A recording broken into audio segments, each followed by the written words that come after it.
fazer um breve raciocínio a respeito desse cumprimento da lei, que é a lei de amor. Nós vimos aí na leitura que foi feita na parte do Evangelho, capítulo 11, a lei de amor. Então, diz o Espírito que ela representa todos os ensinamentos do Mestre e que acompanha o ser humano, nós vamos compreendendo essa lei à medida que vamos evoluindo. Então, no início, temos apenas instinto. Mais evoluído, mais promovido, temos sensações. Mais inteligente e sublimado, nós temos então sentimentos. Começamos a compreender o sentimento de amor. Mas para compreendermos esse sentimento, nós vamos fazer um mergulho em nós mesmos. E eu vou convidar a todos vocês para voltar o seu olhar para a sua conduta diante do Natal.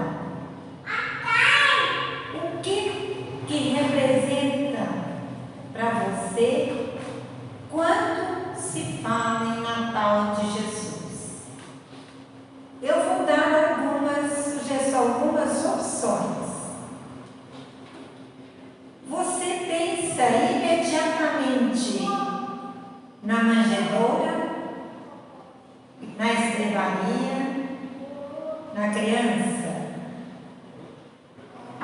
Ou você pensa imediatamente na ceia de Natal, no Papai Noel, nos presentes para as pessoas que vão passar o Natal com vocês?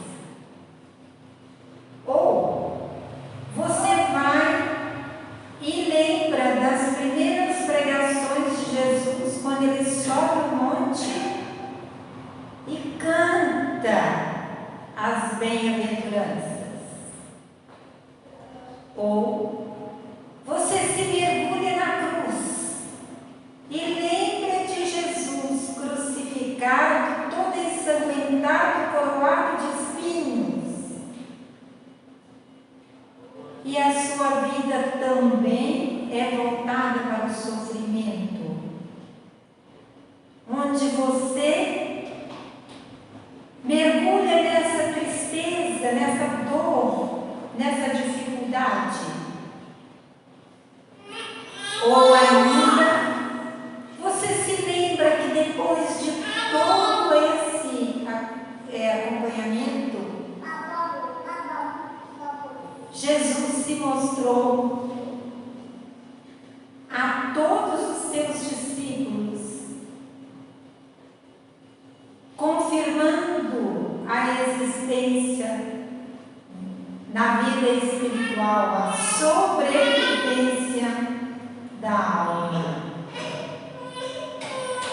Então vamos lá. A manjedoura. Nós vimos em Lucas, capítulo 11, versículo de 9 a 14, os seguintes dizeres: e vos nasceu Jesus,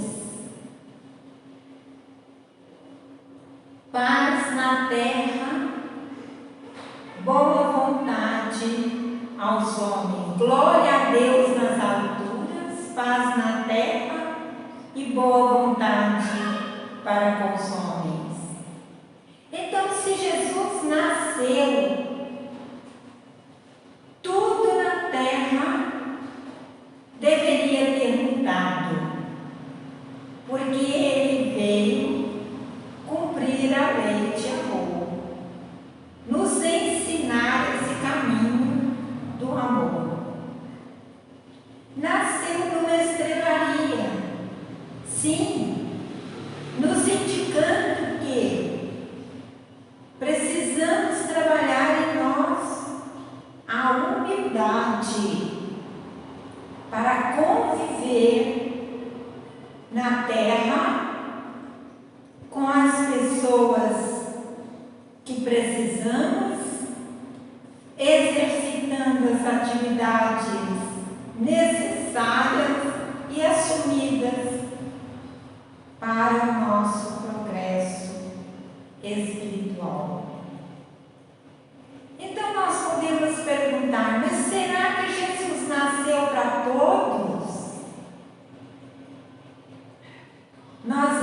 ver que para Mateus, o apóstolo, Jesus nasceu quando ele, dizendo a 3 companheiros que estavam ali assistindo as suas palavras, ouvindo as suas palavras, que eles não podiam ajudar na divulgação da Boa Nova, porque um era aleijado, o outro tinha sido expulso da família, e o outro tinha problemas mentais. Então, que eles não iam poder fazer nada.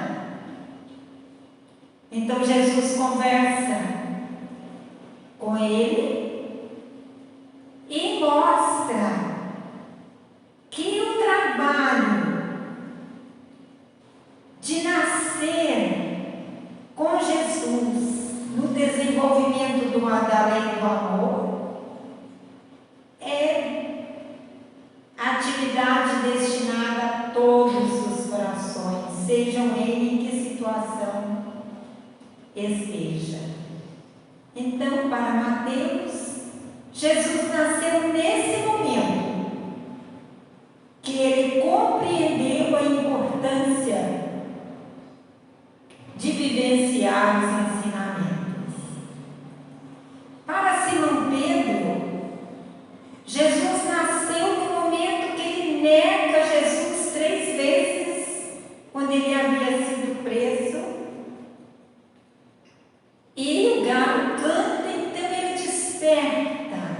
Naquele momento ele percebe que Jesus tinha no seu coração um lugar especial.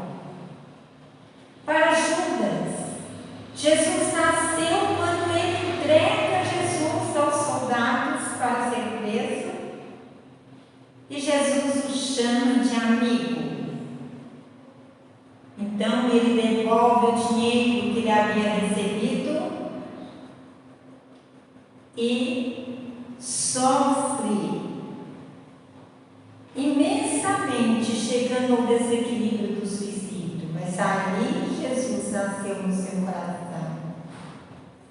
Para Madalena, Jesus também nasceu quando ela se dispôs à mudança de atitude diante da vida. Para Saulo de Tarso, o doutor da lei que perseguia os cristãos, Jesus nasceu na entrada de Damasco, quando ele ia para aprisionar e matar Ananias, que havia convertido a sua noiva ao cristianismo. Então, nós conhecemos através da leitura do livro Paulo e Esther que Saulo vê uma luz muito brilhante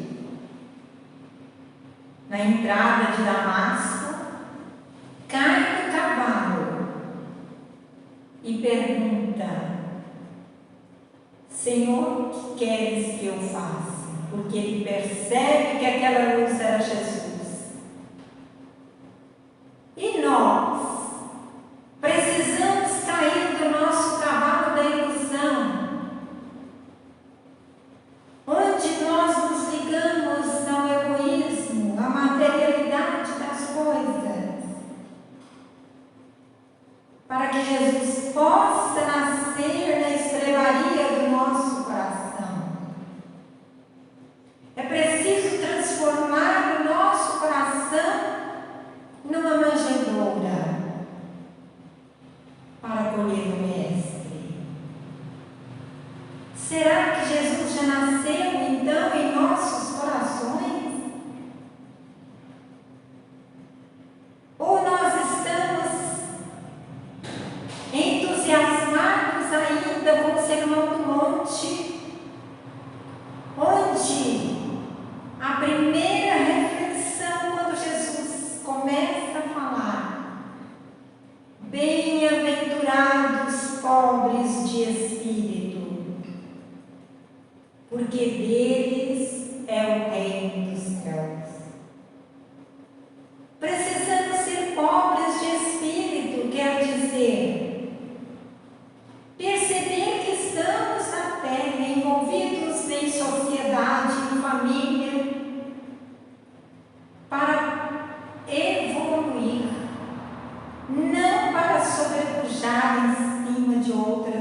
pessoas que convivem conosco e desprezá-las. Então, ser pobre de espírito, ser misericordioso, ser puro de coração, ser pacífico, ser pacificador, sofrer perseguições por amor à justiça e aos ensinamentos do Mestre. Tudo isso está no Sermão do Monte. Mas quando ele disse, bem-aventurado os sofredores, isso vem então de encontro às nossas dores, às nossas tristezas. Mas nem todo que sofremos somos considerados bem-aventurados. Por quê? Porque não compreendemos o nosso sofrimento. Não glorificamos a Deus diante do sofrimento. Não criamos em nós sentimento de paz, paz na terra. E não temos boa vontade para compreender e para mudar o nosso caminho, a nossa maneira de ser. Mas muitos, então, voltamos-nos para a cruz. Quando falamos em Jesus, em cristianismo, lembramos com dor, com tristeza, que Jesus foi aprisionado, foi morto, foi crucificado, foi coroado de espinho,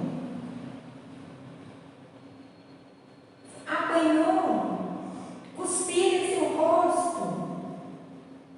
Então, tudo isso nós lembramos. Imaginamos o seu corpo sendo retirado da cruz, todo ensanguentado. Vimos a nossa imagem, a figura de Maria, sua mãe, ali recebendo o corpo do seu filho amado. Por que é que temos tanta necessidade de olhar para o sofrimento? Então, vamos lembrar que no terceiro dia ele se mostrou, na linguagem dos judeus, ressuscitado. E se apresentou aos discípulos de Emaús. Se mostrou a Tomé, que também nesse momento permitiu Jesus nascer no seu coração. Então, Jesus nos provou que além da morte, além do sepulcro, nós nos voltamos a ser cidadãos do mundo espiritual, de onde saímos com uma tarefa a executar, a exercer, visando o nosso progresso espiritual, essa saída do instinto para o amor. Precisamos dessa veste física, do corpo físico, para nos tornarmos espíritos melhores, para evoluirmos, para crescer e para amar conforme Jesus nos ensinou. E quando ele, se despedindo dos discípulos, ele afirmou: um novo mandamento eu vos dou, que vos ameis uns aos outros, como eu vos amei. Então ele não estava mais dizendo para a gente amar o próximo como a gente mesmo, como a nós mesmos, mas como ele, Jesus, o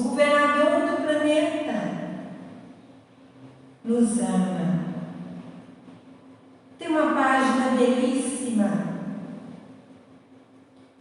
da segunda carta de Paulo aos Coríntios,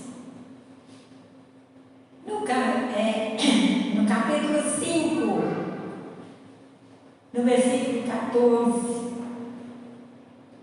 onde Paulo diz que o amor de Jesus nos constrange à mudança.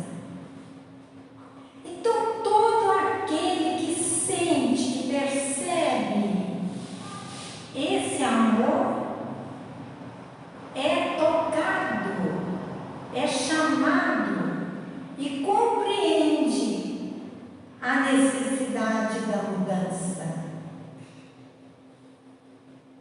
Transformai-vos, quer dizer, enquanto estamos a caminho, enquanto temos tempo para a nossa transformação, fazendo do nosso coração um santuário, para que essa energia possa fluir, tocar os outros corações, envolvendo o planeta nessas radiações luminosas, que, conforme a leitura nos disse, esse sol interior, que alcança tudo e que alcança a todos. Nós temos que ter em nós essa certeza, dessa esperança, que, conforme Jesus disse, nenhuma ovelha vai ficar perdida. O amor vai chegar a todos os corações e todos nós vamos nos transformar. Um dia, Jesus também vai nascer nos corações daqueles que estão ainda envolvidos com a materialidade da vida. Compreender isso e utilizar os recursos que Deus nos envia. Nenhum de nós nasceu sem esses recursos para enfrentar as dificuldades. Eu costumo ver essa situação como esses aparelhos de telefone de última geração. Se a gente comprar um aparelho desses, muitas funções nós vamos ter que aprender a utilizar. Assim somos nós, ao nascer, ao reencarnar, trazemos tudo o que nós precisamos para crescer, evoluir, ter esperança, confiança em Deus e amar. Mas ainda não temos faculdade, ainda não sabemos utilizar, ainda nos deixamos envolver pela nossa personalidade. Então, são recursos divinos que existem em nós, mas que ainda estão adormecidos. Esse é mais o Natal. Não sabemos ao certo o dia que Jesus nasceu, mas isso não tem importância, porque o que importa é quando, onde ele vai nascer, ou ele nasceu nos nossos corações. Porque, segundo a carta de Paulo, aquele que sentiu o amor de Jesus, ele modifica a sua vida, ele muda os seus caminhos, ele se transforma e ele assume todas as oportunidades de praticar o bem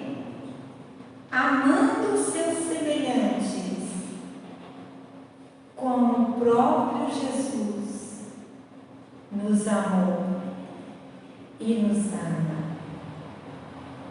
Então, Jesus nasceu, Jesus vos nasceu. E diz que como Salvador, porque através dos seus ensinamentos trazidos,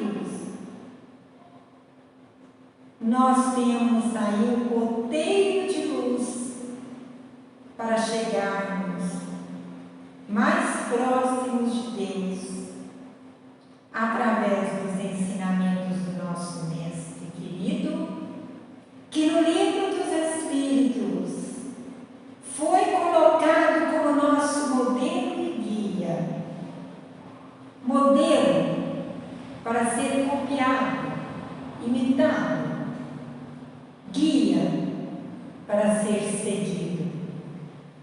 Então não estamos perdidos, estamos a caminho da evolução, a caminho do amor, desse sol interior que faz com que nós não sentimos as dificuldades da alma e nem as dores do corpo, porque nos faz desprender da materialidade da vida e do corpo físico, enquanto ainda estamos vivenciando essas dificuldades. Amai muito para seres amados, segundo Fenelon, no livro O Evangelho segundo o Espiritismo. E através desse amor é que nós vamos encontrar a felicidade. Porque a felicidade do espírito evoluído consiste em fazer o bem, em vivenciar as leis divinas. E essas leis, como sabemos, estão escritas na nossa consciência. Glória a Deus nas alturas, paz na terra, boa vontade para com os homens. Agradeçamos a Deus por ter nos permitido que Jesus tenha vindo nos ensinar toda a sua doutrina e nos conduzir para encontrarmos em nós mesmos